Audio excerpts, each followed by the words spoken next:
Not all Muslims, but always Muslims. Terrorism has no religion. Really?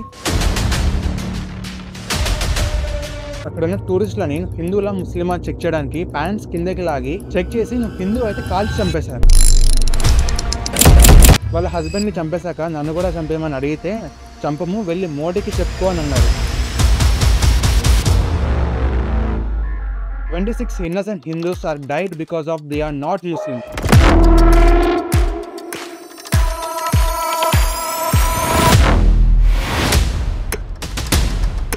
ఒక చిన్న request, ఈ video చూస్తున్న వాళ్ళలో ఇండియన్ ముస్లిమ్స్ కాకుండా సో కాల్డ్ పీస్ఫుల్ కమ్యూనిటీ నుంచి వచ్చిన వాళ్ళు అయితే ఎవరు ఉంటారో ప్లీజ్ ఈ వీడియో చూడకండి. ఈ వీడియో మీకోసం అయితే కాదు, స్కిప్ చేసి వేరే వీడియో చూసుకోవడం బెటర్. టెర్రరిజంకి రిలీజన్ లేదని అంటారు కదా అందరూ.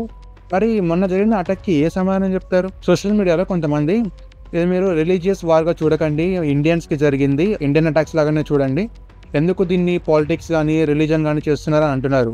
కానీ చనిపోయింది 26 మందిలో అందరూ హిందూస్. ఎవరుకుంటా ఒక వ్యక్తి కూడా చనిపోయాడు ముస్లిం అయినా, కానీ ఆయన హిందువులని కాపాడే ప్రయత్నంలో ఎవరైతే టెర్రరిస్ట్ ఉంటారు కదా వాళ్ళ దగ్గర గన్ లాక్కునే క్రమంలో వీళ్ళని కాల్చి చంపేశారంట. అంతేగాని చంపాలని చంపలేదు, ఎందుకంటే వాళ్ళ దారికి అడ్డం ఉన్నాడు కాబట్టి చంపేశారు. టెర్రరిజం కి రిలీజన్ కి సంబంధం లేదంటారు కదా. సరే, మన జరిగిన కాశ్మీర్ అటాక్ లో దీనిపై మీ సమాధానం ఏంటి? 26 innocents are killed by terrorists and they are Hindus. ఎందుకు చనిపోయారు? వాళ్ళు ముస్లిమ్స్ కాదనందుకు. అండ్ సోషల్ మీడియాలో ఈ టెర్రరిజం కి ముస్లిమ్స్ కి సంబంధం లేదు, ఎప్పుడు ఇస్లాం ఇలా చేయమని చెప్పదని చాలా మంది డిఫెండ్ అయితే చేస్తున్నారు. టోటల్ అగ్రి, మీకు ఇస్లాం ఎప్పుడు ఇలా చేయమని చెప్పదు. కానీ ఈ టెర్రరిస్ట్ అట్లా ఏవైతే జరుగుతున్నాయో వాళ్ళందరూ ఇస్లాం ని ఫాలో అయ్యే వాళ్ళు. రిలీజియన్ ఆ ఇస్లాం ని ఫాలో అయ్యే వాళ్ళని ముస్లిమ్స్ అని అంటారు. లైక్ క్రిస్టియానిటీ, ఇప్పుడు క్రిస్టియానిటీ అనేది ఒక రిలీజియన్, క్రిస్టియానిటీ అనేది ఒక religion.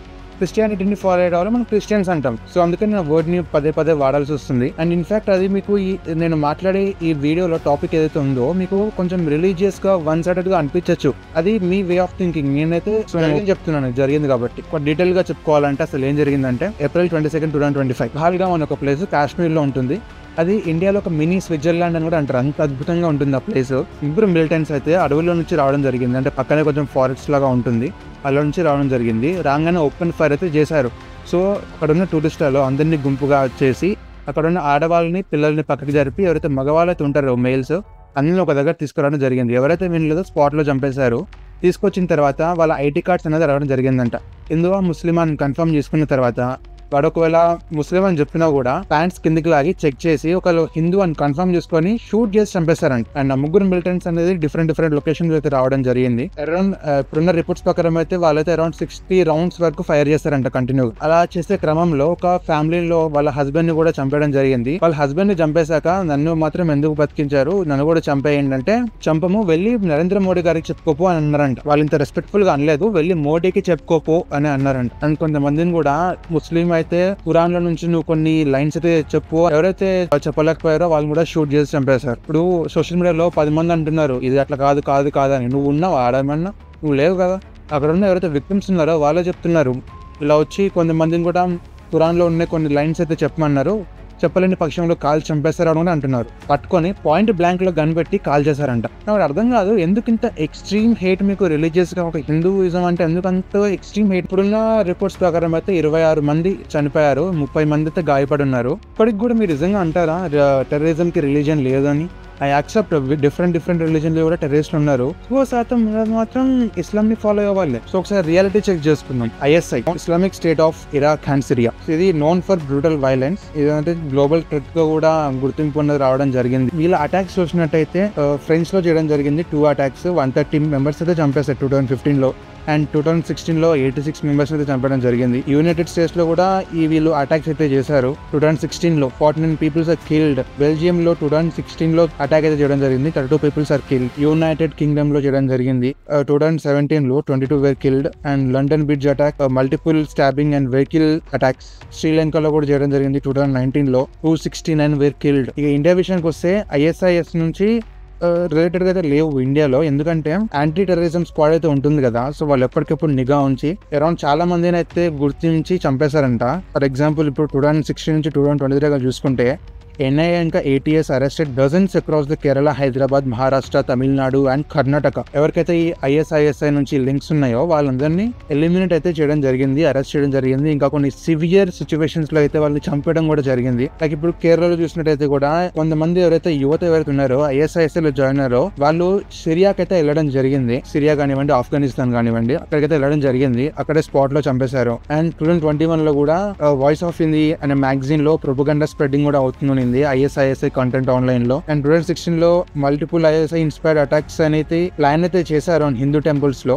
Some of their unsuccessful, ఎందుకంటే మన స్క్వాడ్స్ అయితే అంత యాక్టివ్ గా ఉండి వాళ్ళని పట్టుకోవడం జరిగింది. సో ఇందువలన ఎక్కువ మేజర్ అటాక్స్ అయితే లేవు మన ఇండియాలో దీనికి సంబంధించిన ఆర్గనైజేషన్ నుంచి. ఇప్పటివరకు నేను చెప్పిందని ఓన్లీ ఒక్క ఆర్గనైజేషన్ గురించే, ఓన్లీ ISI ఆర్గనైజేషన్ గురించి. ఇంకా చాలా ఉన్నాయి. ఫర్ ఎగ్జాంపుల్ చూడండి, al Qaeda group, Hezbollah, Syria group based. ఇది ఎక్కువ రిలీజియన్ బేస్డ్ కాన్ఫ్లిక్ట్స్ ఏవైతే ఉంటాయో వాటి మీద ఎక్కువ చేయడం జరిగింది. లష్కర్-ఇ-తయ్యబ్ మన 22nd ఏప్రిల్ జరిగింది కదా అటాక్, దానికి కారణం వీళ్ళే. ఆ తర్వాత ఇంకో గ్రూప్ వచ్చేసరికి జైష్-ఇ-మొహమ్మద్, పాకిస్తాన్ బేస్డ్ గ్రూప్ ఇది.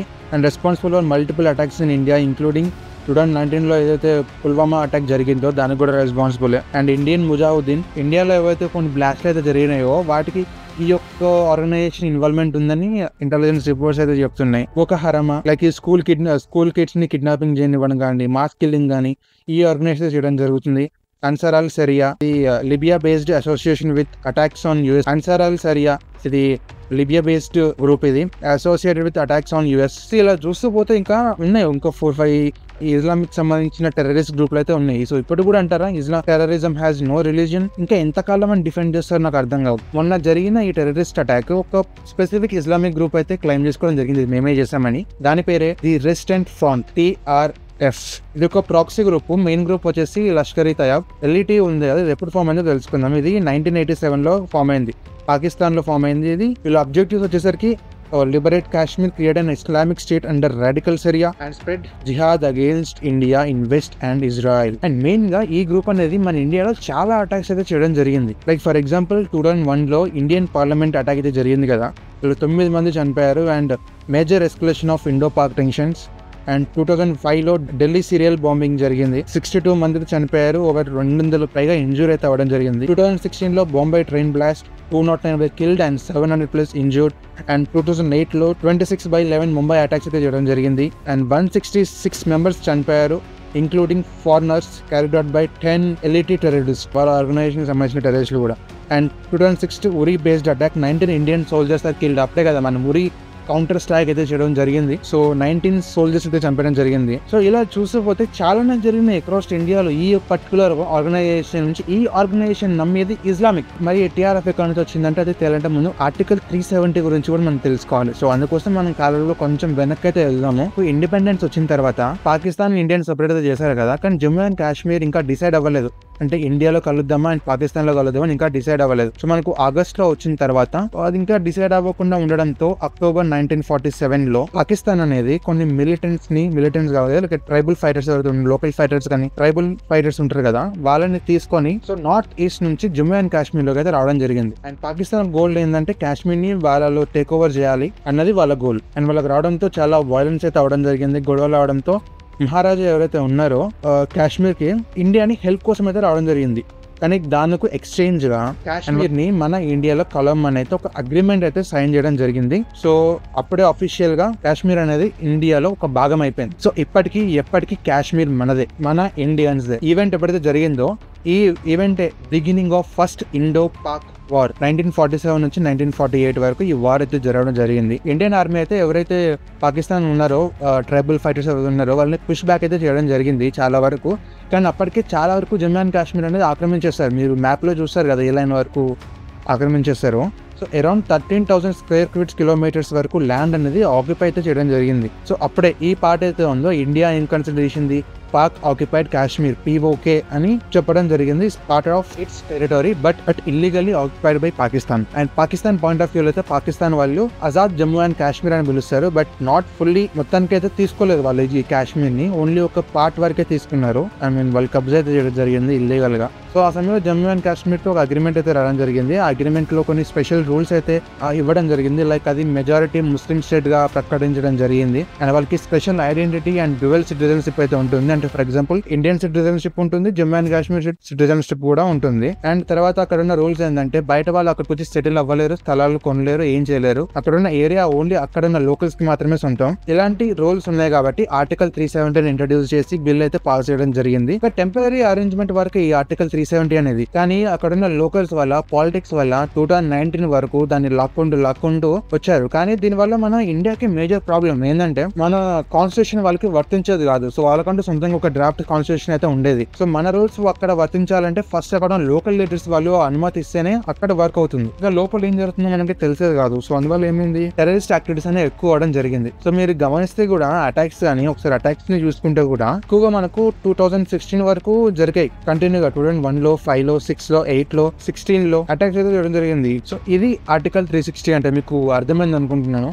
ఆగస్ట్ 5, 2019 లో ఈ ఆర్టికల్ 370 ఎలాగైనా తీసేయాలని బీజేపీ కంకణం కట్టుకొని కూర్చొంది. సో అలా ఈ బీజేపీ ఆర్టికల్ 370 బిల్ ఇది రద్దు చేస్తున్నట్టు పార్లమెంట్ లో బిల్ అయితే పాస్ చేయడం జరిగింది. సో ఆగస్ట్ 5, 2019 లో ఆర్టికల్ 370 క్యాన్సల్డ్ అయిపోయింది. అండ్ ఏం చేంజెస్ జరిగాయంటే మెయిన్ గా ఇది ఆర్టికల్ 370 ఉన్నప్పుడు సపరేట్ కాన్స్టిట్యూషన్ అయితే ఉండేది. అంటే మన ఇండియన్ కాన్స్టిట్యూషన్ వాళ్ళకి వర్తించేది కాదు. సో వాళ్ళకంటూ సపరేట్ కాన్స్టిట్యూషన్ అయితే ఉండేది. కానీ ఆర్టికల్ 370 తీసేశాక ఇండియన్ కాన్స్టిట్యూషనే ఫాలో అవ్వాలి. దానికన్నా ముందు ఇండియన్ లా అనేది కొద్ది వరకే అప్లై అవుతుంది. ఆ తర్వాత ఆల్ ఇండియన్ లా అనేది కంప్లీట్గా అప్లై అవుతుంది. No outsider goodbye land, బయట వాళ్ళు ల్యాండ్స్ కొనలేరు. కానీ ఇప్పుడు బయట వాళ్ళు రావచ్చు, అక్కడ సెటిల్ కూడా అవ్వచ్చు నార్మల్ స్టేట్స్ లాగా. డ్యూయల్ సిటిజన్షిప్ ఉండేది, కానీ ఇప్పుడు ఓన్లీ ఇండియన్ సిటిజన్షిప్ మాత్రమే. Special powers to local government ఉంటుంది, కానీ ఇప్పుడు ఫుల్లీ సెంట్రల్ కంట్రోల్ ఉంటుంది. సో ఇప్పుడు అక్కడ ముస్లిమ్స్ మాత్రమే కాదు, మన హిందువులు కూడా వెళ్ళి ల్యాండ్స్ కొని సెటిల్ అయ్యే అవకాశం అయితే ఉంది ఈ ఆర్టికల్ 370 రద్దు చేయడం వల్ల. సో దీనివల్ల బాగానే మంచి జరిగింది కదా. కానీ అదే సమయంలో కూడా ఒక టెర్రరిస్ట్ ఆర్గనైజేషన్ అయితే పుట్టింది. దాని పేరే TRF, ఈ రెసిస్టెన్స్ ఫ్రంట్.